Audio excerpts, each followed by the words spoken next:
Yo guys, what is going on? Finally got a video for BT16 in regards to general rulings, card interactions. There's a lot of stuff going on in set 16, lots of new mechanics, things like collision, and then this set is also full of boss monsters like Tyrant, like Magna X specifically. Man, this card specifically is probably going to take up like 10-15 minutes, but there's just a lot of interactions with towers, like quote-unquote unaffected Digimon, kind of want to talk about. As well as some of the new keywords, collision, partition, and whatnot. So let's go ahead and get into it. So the first thing, of course, I want to talk about is what Magnamon X Antibody actually does. So first of all, this card says any two-color Magnamon within its name costs 5, so that means you can evolve it straight on top of any Magnamon, as well as the old Magnamon X from set 9, since that also qualifies in case you're playing that card. But pretty obviously what you're going to do is, evolve this, pay the 5 memory, whatever, and then it's one Digivolving says Magnamon or X Antibody, or a card with the armor form in its traits, in its Digivolution card, so armor form being obviously the trait in the bottom there. Any Magnamon qualifies as that. It becomes unaffected by opponent's effects, gains 3000 DP until the end of your opponent's turn, then unsuspend this Digimon. So that means it's currently 15,000 up until my opponent's turn ends, and it doesn't take any of the effects of their Digimon. It also has this other effect where it says when a card is removed from the security stack, you may activate one of the Digimon's one Digivolving effects. So obviously, let's say I Digivolve this on my turn, and I'm going to go ahead and swing security. My opponent's security check is going to be something like a Digimon. That doesn't really matter. Any security effect would happen, but since there's no security effect, it's just going to trigger the second effect to unsuspend, and effectively being able to give you 2 swings if you want it on your turn.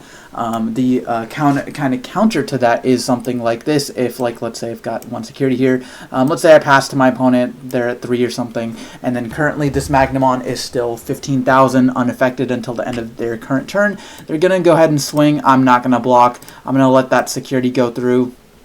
And in this case, I could trigger this effect again to unsuspend it and give it an additional +3, so making it 18, or maybe in the case of, like, let's say if they had like another guy on field, maybe if they had 2 things. So I was like, okay, like swing this one, I'm gonna block that one, this dies, they swing this one, check the security, and then I can trigger this, effectively getting 2 blocks on my turn as well. So that's pretty nice. Now the other thing I want to talk about is in regards to, obviously, it says whenever a security card is removed, so it doesn't necessarily just have to be security battles or my opponent's security. I could, let's say it's my turn, and then maybe I'm scared of something in security, so let me put this Heaven's Judgment there, we'll talk about in a second. But what I could do is go ahead and trigger something like Blinding Ray. This says trash top card of your security, gain 2 memory. So I'm going to trash this, gain 2 memory, and then now because the security card was removed, I can make the Magnamon unaffected until the end of my opponent's turn. So then what I could do is swing security, it's 15,000, hit Heaven's Judgment. Heaven's Judgment security says neg 12, but that doesn't do anything to my guy since I'm unaffected, so I'm currently still 15,000 DP. Now, since I already did use that all turns effect once per turn, I won't get the unsuspend, but I do make myself unaffected. Now, another thing I want to talk about in regards to the security effects is, let's say, like I did that whole unaffected thing, and then my opponent maybe just played a Rapid Mon for 6 or something, and passed me at like 3 or something. That's my turn. I'm going to go ahead and draw a hatch, whatever. And then now, currently, my Magnamon is affected by card effects. It's just 12,000 DP. I don't have any other way to trigger it in my hand. Like, let's say I've used up all my Blinding Rays. I'm going to go ahead and try to swing security so that whenever I hit the security, it's going to trigger the all turns to unsuspend and make it unaffected. Now, in security is going to be this Heaven's Judgment, and the first thing that happens when a security check happens is always the security effect. So in this case, the security effect of Heaven's Judgment will happen before Magnamon affects its all turns effect can trigger. So security effect says neg 12, it's going to -12, and then again still before the pending effect of all turns can trigger. Since it's 0 DP, it's going to go ahead and armor purge and then die from there. So one way to kind of get around Magnamon X in a sense is playing security bombs. Obviously you can't control when those are in your security, but a card like Heaven's Judgment, I don't know, Trident Gaia, whatever, will be able to kill the Magnamon X before the before the pending effect is triggered. Okay. Another thing I want to talk about is in regards to other lingering effects. Okay, so we've talked about kind of security bombs. Let's take this example of maybe my opponent's playing DinoBeemon. For some reason, I gave them 7 memory. Let's say they've got I don't know, like an Ukomon in their hand or something. So this is their hand right here. What they're going to do is they're going to slam this Monzaimon. So let's say I evolve this Magnamon on my last turn and pass them 7 somehow. And then, you know, so it's unaffected. It's currently 15,000. What they're going to do is they're going to slam this Monzaimon on play. One of your opponent's Digimon gains 3,000 DP, minus 3,000, and second attack -1 until the end of your opponent's turn. So even though, and this is the kind of confusing thing about Digimon, even though that this Digimon is unaffected, you can still choose it as a target of any effects, and these effects will be there, but they're not doing anything to the Digimon per se. Okay, so just keep that in mind. So we're going to go ahead and slam this Monzaimon, give it minus 3,000. Of course, since it's unaffected, it's still going to be at 15,000 until this turn is over, since it's my opponent's turn right now. And then my opponent is going to go ahead and go, okay, let's go Monza X, draw, use Monza X's effect. They're going to play out this Ukomon to give it another minus 4,000. And again, Monza on X is similar, where it's lingering effect until the end of your opponent's turn. So it's currently minus 7,000 until the end of my turn. Okay, and then of course, currently this thing's still 15k because it's unaffected. Okay, and then let's just say they pass turn or whatever, so I'm at 3, I'm gonna go ahead and draw a hatch, whatever, and then now since my turn since their turn has ended, the immunity from Magnamon X has worn off, so currently it is back to its state of being able to be affected, and because of that, since that kind of shield wore off, it is currently only 5,000 because it has been -3 and then -4 until the end of this turn. So it is currently 5,000 DP. Okay, so then if I went ahead and maybe swung security, my opponent's going to declare counter timing, go Valk Ace, and then Valk Ace will do another -5 to the board. And then currently this Magnamon X is at 0. It's going to go ahead and die, and the same thing as what we talked about will kind of persist. Okay, so that's kind of one way you can get around Magnamon, is with these lingering effects. Even though at the time of you targeting it was unaffected, once the immunity wears off, it becomes affected because those status effects are still there. Okay, but say, like, let's say in that case, maybe, like, let's say this was security. So let's say the exact same scenario where they did -3 and then minus 4 here, and then maybe let's say I have a security card. So this thing still has this thing's 5,000 and then its sec attack -1. But let's say instead of maybe if I want to get damage in, I could use Blinding Ray, again gain that 2 memory, trash security, then triggering Magnamon X's effects. It will now go back to 15,000 being unaffected, because once it is 15,000, or sorry, once it is triggered its effect, it will gain 3,000 and then it'll be unaffected. So even though these effects were on there, they're now no longer affecting it, so then it'll be 15k. I can go ahead and swing security. Oh, I hit something 12,000, but it doesn't matter because I'm bigger. So that's kind of the confusing part about Magnamon X, and any kind of Digimon that's suffering from status effects while they're immune to something. We'll see it's similar with TyrantKabu once I get down to that. But so then the thing about Rapidmon X is realistically the only kind of difficult part, or thing that can get a little bit tricky, is the all turns effect, where it says, well, Rapidmon or X antibody is in Digivolution cards, all of your opponent's suspended Digimon gain minus 4,000 DP. So the thing about this is it is a continuous effect and it is a blanket effect. So similar to something like Shine Greymon Ruin Mode, that affects all Digimon, and then as soon as a Digimon becomes suspended, it will become like a target of this kind of floodgate effect. So an example of where this could be relevant is, like, let's say it's my opponent's turn and then they're going to go ahead and swing security with this Ukomon. As soon as it becomes suspended, the minus 4,000 is present, so then it will just immediately die and then no security will be checked. Now this also does stop things, certain cards from getting their when attacking effects. Okay, so then this also applies to, obviously, any Digimon that becomes suspended, but this can also turn off when attacking effects, similar to how Ruin Mode can turn off on play effects, because the thing with the Shine Greymon Ruin Mode, if it's a minus 5,000 blanket effect and you have something that has an on play, maybe something like this Flamon, you try to play it, the 0 DP will kick in before it gets a chance to be played, so then it doesn't get the on-play effect. So similarly, so if you have something like this Guillemon that says when attacking, trigger draw 1, as soon as you declare your attack by suspending, before the when attacking happens, since it is relevant to this Rapidmon because it is suspended, immediately gets minus 4,000, and then so it'll die immediately, and then now that you have a chance to trigger the when attacking, the Digimon itself isn't on the field anymore, so you won't be able to get that effect.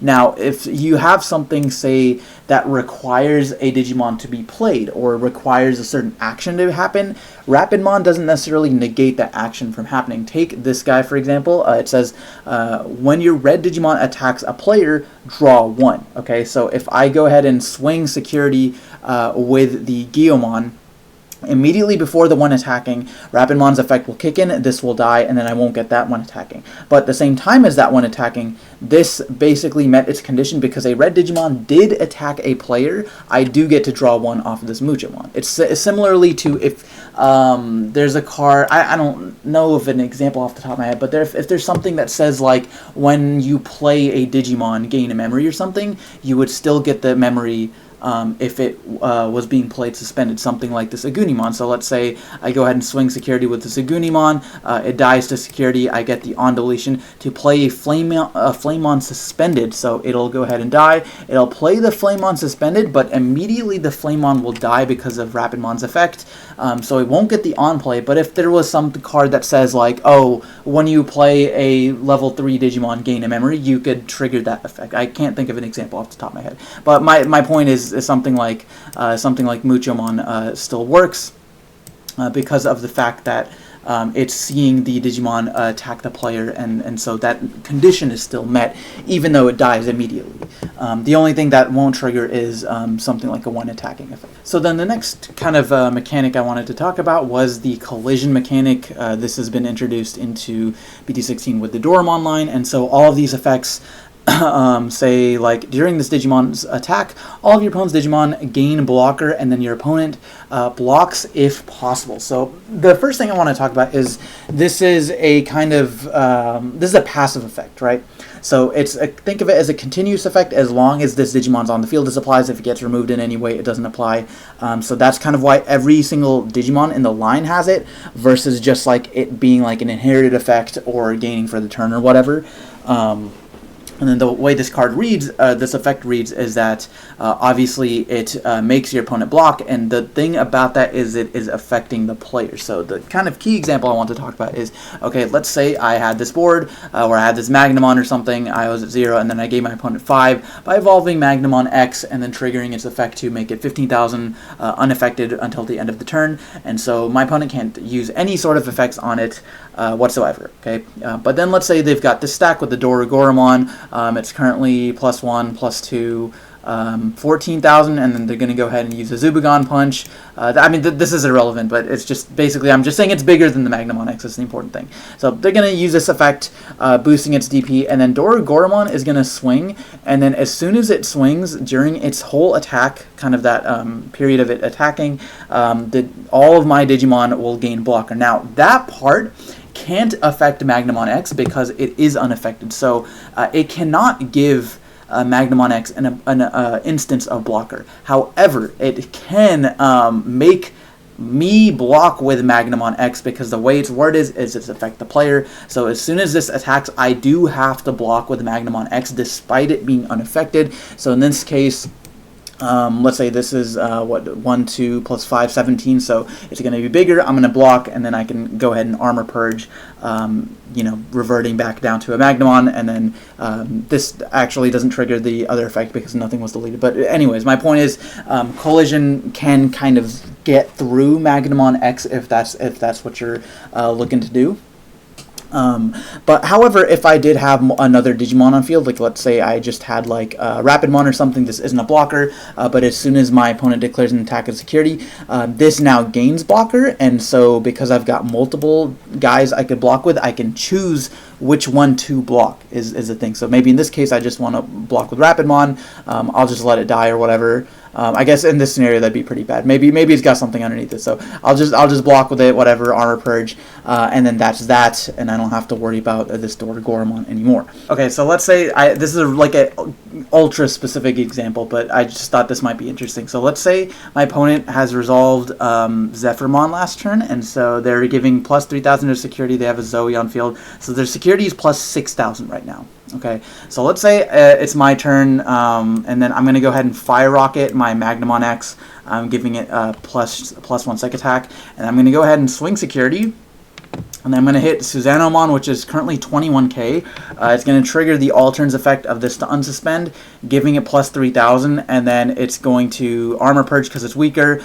Second check goes through, and then another Susano, whatever, this dies, and then I'm just left with a Patamon. Okay, so let's say that kind of situation happened, but this card is still unaffected, and still, I guess, plus 3,000, the DP's whatever, but so it's still unaffected is my point, but we reverted down to a Patamon. And then let's say I pass turn or whatever, and then my opponent in this very weird strategy is going to go ahead and swing security with this Dorugora. In this instance, I can't block because this isn't a blocker, and they can't give me blocker because it is unaffected and doesn't inherently have blocker on it already. So that's an example of, well, I guess I didn't really need to set this. I guess a Fanglongmon is just like a way more relevant example. So like if you had a Fanglongmon with no blocker inherited, your opponent couldn't make you block with it because it doesn't have blocker and they can't give it blocker. So that's kind of the other thing I want to mention with Dorugora, but I thought this example was funny. So that's the one I thought of. But anyway, so that's kind of all I wanted to talk about with Collision. Let's move on to Partition. Alright, so the next kind of keyword I want to talk about is Partition, new to BT16. So this effect is fairly straightforward in concept, but there's a couple of things that can make it a little bit tricky. So basically, you spit out the materials you used to make the fusion monster. So it's saying like when this Digimon would leave the battle area with one of each of the specified Digivolution cards, that is the triggered condition. Keep in mind that it does have to have both materials in order to trigger this. So if, for example, you made your Stingmon and XVmon fuse this into Imperialdramon, then you swing security. Oh, hit Heaven's Judgment, this gets -12. It is about to leave the battle area. You can go ahead and play out both of these. This goes ahead and dies, and then you've got 2 more materials to make maybe another Imperialdramon or something. In the instance, and of course this works with DP neg, this works with deletion, any sort of removal, whether it would be sent to the trash, bottom decked, bounce to hand, put on security, whatever. Partition is really good because of that. The instance where it doesn't work is because of battle, but also what I was saying is so if let's say you had I don't know, you like turn 1 you hard slam this and then you just evoed this with no Stingmon, you went ahead and swung security, you hit you know, Heaven's Judgment here, because you don't specifically have one of each, you can't just play out the XV and be like alright, I'm trying to resolve as much as possible. The trigger condition is to have one of each of the specified cards, so you actually do have to have both to resolve Partition. It's either you play both or you play none. And then, of course, the other condition is it's anything aside from battle. So maybe in the case of, like, let's say I've got both of them underneath, and then my opponent goes ahead, swings with this Doragormon. It gives my Imperialdramon blocker. I have to block. It's going to go ahead and delete this, and then since it left the battle area via deletion by battle, I'm not going to be able to go ahead and play out the XV and Stingmon. So that's kind of the other caveat to this, is if it gets run over by battle, there's not really anything you could do, and the inherited effect on this is exactly the same. Again, it specifies blue, green, level 4, so in this case, maybe if I had like a dragon mode or something in my hand, so maybe in this case, if I had a dragon mode or something in my hand and then I swung security, okay, I hit Heaven's Judgment, this thing's only 12,000, I can do the exact same thing, just play these out, and then this goes ahead and dies. Okay, so Partition I feel like fairly straightforward. The other thing in regards to Imperial I want to talk about really is going to be this Imperialdramon Dragon mode. Okay, so this card has a really interesting all turns effect where it says when an opponent's Digimon is played or digivolved by an effect, if you have a tamer, this may digivolve into a fighter mode in your hand without paying the cost. So obviously the kind of really good targets here is fighter mode A, since that is considered just fighter mode by name, and then obviously the BT12 or any other like regular Imperialdramon fighter mode, even BT10 or whatever, or even the EX was it 3, the red purple one, because it doesn't specify color, as long as it can actually digivolve into it. It's not ignoring like Digivolution requirements or anything. But my point is, this is triggered by a couple of different ways.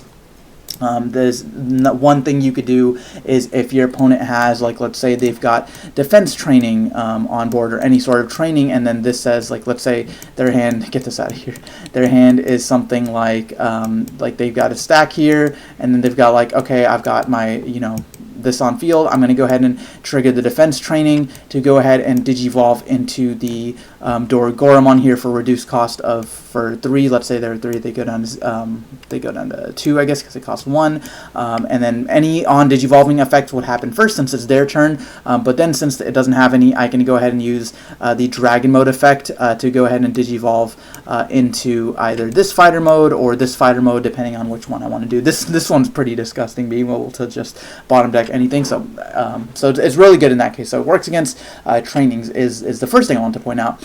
The other thing that is giga annoying is that it also works on blast evolution. Okay, so let's say we've got, just setting this up with an equal amount, but so they've got a Digimon on field, they've got a fighter mode in their hand, and I'm going to go ahead and swing security, triggering anyone attacking or whatever, so I guess draw one, it's got jamming, whatever, and then they're going to go ahead and declare counter timing, and because they are using this effect of hand counter blast digivolve, blast digivolve is digivolving by an effect, so they can go ahead and digivolve into fighter mode here, and then at the same time as the fighter modes, when digivolving, it will also trigger the all turns of the Imperialdramon dragon mode, so they happen at the same time. But since I am turn player, and attacking in this case, I'm turn player, I can trigger the all turns effect first. So I'm going to go ahead and trigger the all turns, digivolve into my own fighter mode ace, and then since the newest trigger is now this fighter mode ace is on digivolve, I can go ahead and resolve that. Go ahead and bot deck this, because I have 1, 2, 3, 4, 5. This has got 5 materials, so I believe it's equal to or lower. Yep, so as many or fewer. So I can go ahead and bot deck this. I guess it's my turn, so maybe I'm at 2. I go ahead and gain 4 memory. And then since this Imperialdramon left the field before its effect, like, resolves, its effect doesn't apply. So then it doesn't bottom deck anything. I just got 4 free memory for free. So that's the other way that this card can be very versatile, not only on your opponent's turn, but your turn as well. And then knowing player priority, your effects will always trigger before the blast digivolve, and this works for any blast digivolve. So maybe if you're playing into DinoBeemon, they've got a Valkyriemon Ace or something, you don't want to deal with that, you just get rid of it, and then their on digivolve -5 doesn't apply because it left the field. So this dragon mode is pretty sick for all those reasons. So then the last deck or archetype I wanted to mention was going to be bugs, and specifically TyrantKabu, and really, I mean, everything that applies to Magnamon applies to this card as well, except this card only gains immunity while it's suspended.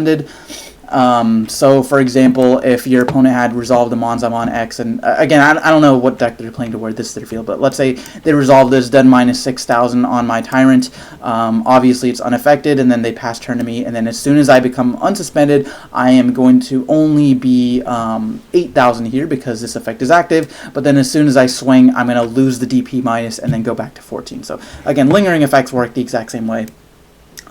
But the real thing I want to talk about was kind of the timing as far as end of turn effects goes, just because it can be a little bit tricky to get exactly what you want to resolve. So let's say in this instance, maybe I go ahead and digivolve this guy, and then I go put my opponent to 6 by digivolving Tyrant, and then I'm going to resolve Tyrants on digivolve. Play a bug for -8 cost, so I can play any of these. Let's just say I play Grand Kuwagamon Ace, and then since the news trigger it's this on play, I'm going to go ahead and use that. So suspending to my opponent's Digimon, so let's say suspend this, and then they're both frozen, and then I can delete a suspended tamer. In this case, there isn't any. Maybe if I'm smart, I just go, oh, suspend this, and then the tamer, and then kill the tamer. Okay, and then after all those effects have resolved, now since the turn is about to pass, it resolves all the end of turn effects. So I have 2 end of turn triggers, one from this, so I can choose the order. So I can either go declare an attack first or bottom deck first. Let's say I declare an attack first. So I'm going to go ahead and use Modimon, declare an attack at the DinoBeemon because it has to be at a Digimon. And then before the attack is through, because we've resolved this end of your turn trigger, we need to resolve this end of your turn trigger. Then I can go ahead and suspend one of my other Digimon, bottom deck something equal to or lower DP. So I'm going to go ahead and suspend this, maybe bottom bottom deck the Magna X in this case, and then that'll also trigger the all turns, or sorry, your turn effect of this thing, giving Tyrant Sec +1, deleting this by battle, gaining 1/2 memory, etc., and then actually passing turn after that. In the other case of, let's say you resolved the bot deck first, it wouldn't really change. You would just do bot deck first, give this Sec +1, and then swing at this, but it doesn't really matter either way. The other kind of alternate way you can accomplish something similar is maybe instead of Metal Life Quagamon, you've got something like TyrantKabu End, and then so let's say, and these are still in my hand. This card's really good because it lets you basically attack instead of just at a Digimon. You can attack security. So maybe this thing is still unsuspended. You go ahead and declare attack at security. Use the one attacking effect, Digivolve into Tyrant for free. Get my draw. Get my on evolve. Play this effect. Spend both of these. Freeze them, and then effect. Yeah, so that was the on play. And then now, since in this case it has not reached end of turn yet because an attack is still resolving, you do the attack first. So then this goes through security check, Heaven's Judgment, whatever. I guess this is pretty relevant, but whatever the security is, you resolve that. So let's say they just give -12 to the Tyrant in this case, and then after that you'll do end of turn. So I could do this one, or I could do this one first. This one doesn't do anything because I'm already suspended. So if I had some other way to unsuspend, then yeah, I could in theory attack again. And then in this case, I would do suspend this, bottom deck something, and then you already know the drill from there. So you can achieve two kind of different outcomes depending on whether you are attacking with the end of turn or whether you are attacking just during the main phase. So, and then the last kind of card I want to talk about, or at least that I can think of at this moment, is going to be the super rare DinoBeemon from this set. This card actually was errated because of a mistranslation, as pretty much all the erratas are. So the way this card works is it says, if DNA Digivolving, you may play level 5 or lower Digimon card with a free trait from your trash without paying the cost. That part hasn't changed at all, and so that's pretty self-explanatory. But then it says, then one of your Digimon gains rush for the turn and may attack a player. So the way this is worded kind of indicated that, like, oh, I can play something and then not immediately attack. So I can, like, maybe Digivolve the DinoBeemon into something, specifically in Fenrir Luga if you're playing that deck. But the way it actually works now is, again, because of the mistranslation, the way it was intended to work originally is the whole effect is optional, so you play something and then attack it. So if you play something, you have to immediately attack. So even if you're not passing turn, you have to swing with whatever Digimon you play. So it's not necessarily bad, but it's a little bit worse because you are forced to swing immediately rather than maybe using that Digimon for some other plays. But just wanted to make sure that was cleared up as well. But yeah, guys, that's pretty much all the kind of topics I can think of for set 16. Let me know if you guys have any additional questions on cards and interactions down in the comment section below, but hopefully that video was informative. But thank you guys so much for watching, and we'll see you in the next one.